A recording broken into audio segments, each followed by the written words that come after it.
Good morning, students. So, your next chapter, that is chapter number 15, Proverbs, on the page number 80, and this will be your last chapter, okay, of English grammar. So, सबसे पहले हम देखेंगे कि proverbs होता क्या है. Proverbs को हम हिंदी में कहा जाता है कहावत, okay. So proverbs enrich our language. A proverb is a wise saying. It is based on practical experience. The proverbs have been passed through generations. So basically proverbs क्या होता है कि जो एक ऐसा sentences होते हैं, ठीक है, जो हमें एक्चुअली क्या देते हैं, एडवाइस देते हैं या फिर हमें उनसे एक वैल्यूएबल मैसेज मिलता है, कुछ सीखने के लिए मिलता है, ओके. और जो प्रोवर्ब होता है वो एक वाइज सेइंग है, मतलब कि काफ़ी ज़्यादा, जैसे हम कोई कहावत है कि अच्छा जैसे टिट फॉर टैट, यानी जैसी करनी वैसी भरनी, ओके. हम क्या वो जो क्या होता है कि हम डेली बेसिस पे वो कहावत को यूज़ किया जाता है और ये एक बेस्ड होता है प्रैक्टिकल एक्सपीरियंस पर, यानी कि हम डेली लाइफ में उसको कभी ना कभी कुछ हमारे साथ ऐसे सिचुएशंस या सर्कमस्टेंसेस होते हैं तब हम ये कहावत का यूज़ करते हैं. सो आपको सबसे यहाँ पे एग्जांपल्स दिया है. Some proverbs are given below. First, absence makes the heart grow fonder.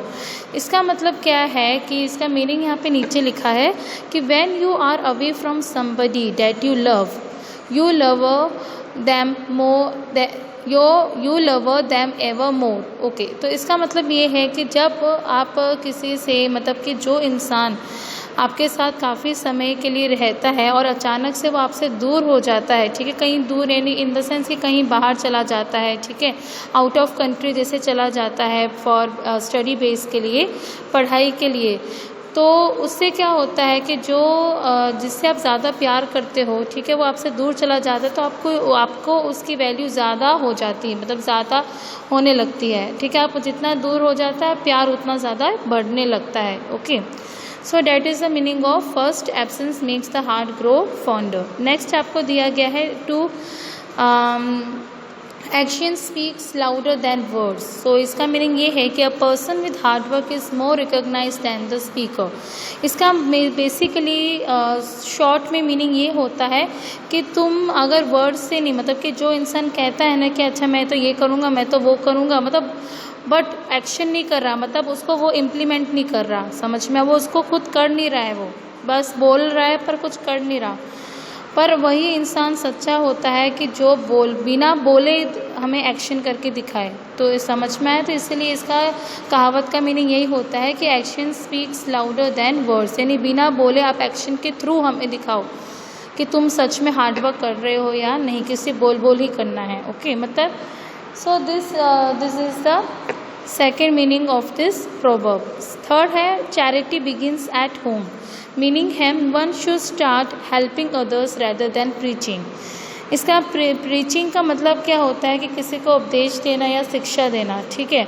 तो चैरिटी, मतलब चैरिटी क्या है कि एक दान देना, ठीक है, वो तुम्हारे घर से ही स्टार्ट होता है. जैसे कि अगर तुम किसी की हेल्प करनी कर देते हो तो ज़्यादा अच्छा है रेदर देन उसको उपदेश देना, उसको शिक्षा देना, उसको सिखाना, ठीक है. तो इसीलिए चैरिटी जो है हमारे घर से ही स्टार्ट होनी चाहिए, नहीं कि तुम्हें दूसरों की हेल्प करनी चाहिए, ठीक है. उसको ऐसे नहीं कि तो उसको सिखाओ, बट तुम्हें हेल्प करनी चाहिए, ठीक है. One should start helping others rather than preaching. Preaching means किसी को सिखाना, टीच करना, उपदेश देना, शिक्षा देना, okay.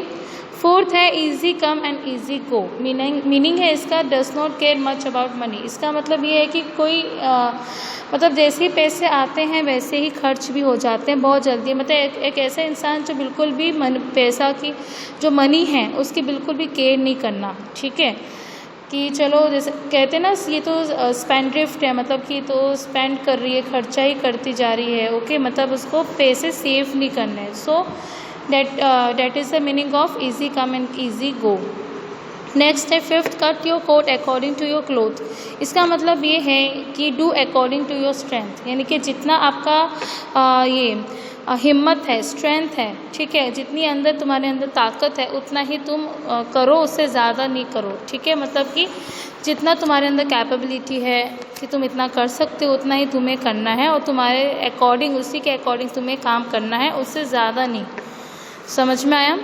Sixth one, beggars can't be choosers। सो इसका मीनिंग है कि house is where people love you। इसका मतलब ये है कि आपको एक मतलब beggars can't be choosers है, इसका मतलब ये है कि एक ऐसा घर मतलब जहाँ पे आपको पूरी तरह से मतलब वो प्यार कर मतलब आपको प्यार मिले, रिस्पेक्ट मिले, केयर मिले। ऐसा घर नहीं होना चाहिए जहाँ पे आपको हमेशा डिसरिस्पेक्ट हो, आपकी वैल्यू ना की गई हो। Okay, so that is known as a beggars can't be choosers। So next seventh आपको दिया गया है कि डोंट जज a book by its cover. So इसका मीनिंग ये है कि do not form any opinion about anybody within first appearance. इसका मतलब ये है कि जैसे किसी भी इंसान के बारे में आपको उसके पहले ही फर्स्ट ही जैसे तुम्हारी मीटिंग होती है किसी भी इंसान से, ठीक है, पहले में आपकी मीटिंग होती है और आपको लगता है ये इंसान तो बहुत ज़्यादा रूड है, बहुत ज़्यादा एटीट्यूड वाला है, तो ऐसा नहीं मतलब आपको किसी के भी बारे में आपको पहले ही अपने दिमाग में कोई भी जज नहीं करना है किसी को, या कोई किसी के बारे में कोई ओपिनियन नहीं रखना है। ओके, एक पहले ही फर्स्ट अपीयरेंस में आपको किसी के भी बारे में ओपिनियन नहीं बनाना कि ये इंसान ऐसा है, ये इंसान वैसा है। ओके, सो इसका मतलब आपको उस इंसान को थोड़ा ज़्यादा टाइम देना चाहिए समझने के लिए। ओके, सो इसलिए इसका मीनिंग कहा गया है कि डोंट जज a book by its cover. Next है all that glitters is not gold. इसका मीनिंग है कि everything that looks attractive is not good in actual. जो चीज़ें आपको बहुत ज़्यादा अट्रैक्टिव दिख रही हैं, काफ़ी ज़्यादा ब्यूटीफुल काफ़ी ज़्यादा मतलब आपको ये चीज़ अच्छी लग रही है, तो हर एक चीज़ क्या होता है कि वो एक्चुअल में गुड नहीं होता। ठीक है, जैसे हम कहते हैं ना कि सपोज़ कोई इंसान काफ़ी सुंदर है, ठीक है, काफ़ी ब्यूटीफुल है, तो तुम उससे मतलब अट्रैक्ट हो जाते हो एकदम से, पर बाद में आपको पता चला अरे ये इंसान ने तो हमें धोखा दे दिया and all. Okay, so that इसीलिए यहाँ पे लिखा गया है कि everything that looks attractive is not good in actual. Okay, so next दिया गया है आपको कि first come first served, meaning a condition to rush quickly. मतलब आपको जो इंसान को सबसे पहले ही जो आता है उसी को ही हमें एक पहले अच्छे तरीके से उसको सर्व करना चाहिए। ओके, एंड एक कंडीशन में ज़्यादा क्विकली हर एक काम हमें जल्दीबाजी में नहीं करना चाहिए। ठीक है, जो हमें काम दिया जाता है उसी को हमें सबसे पहले अच्छे से और प्रॉपर वे में काम करके उसको दे देना है। नेक्स्ट है अ leopard can not change is sport. इसका मीनिंग है कि people can not change their character.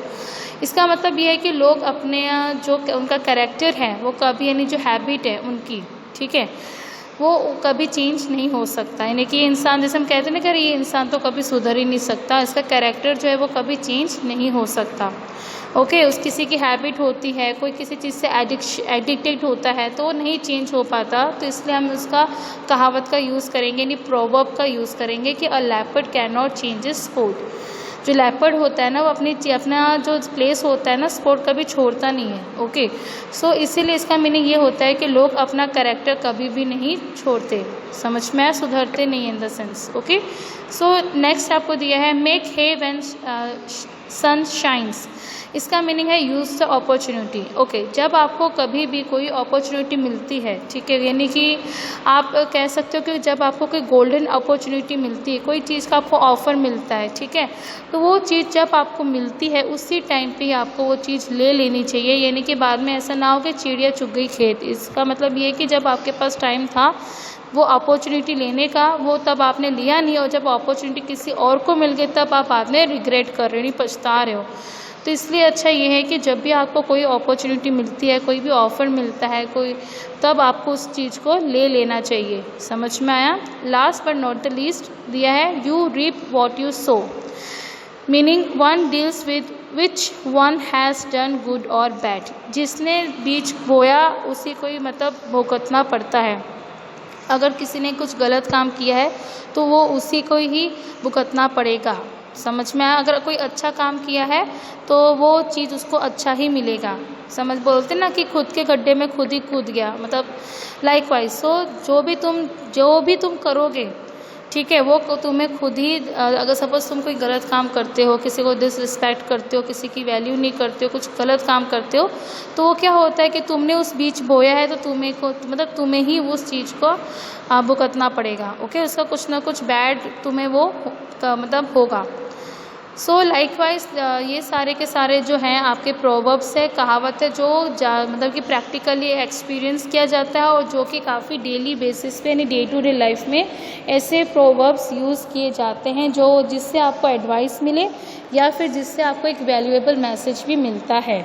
Okay, so this is the chapter of proverbs. मैं आपको एक्सरसाइज आपको भेज दूँगी। ओके, एंड अगर नहीं समझ में आया तो ये वीडियो दोबारा देख लीजिए, फिर भी नहीं पता चलता है तो आप मुझसे पर्सनली डाउट पूछ सकते हो। Okay, so till then bye, take care and have a nice day.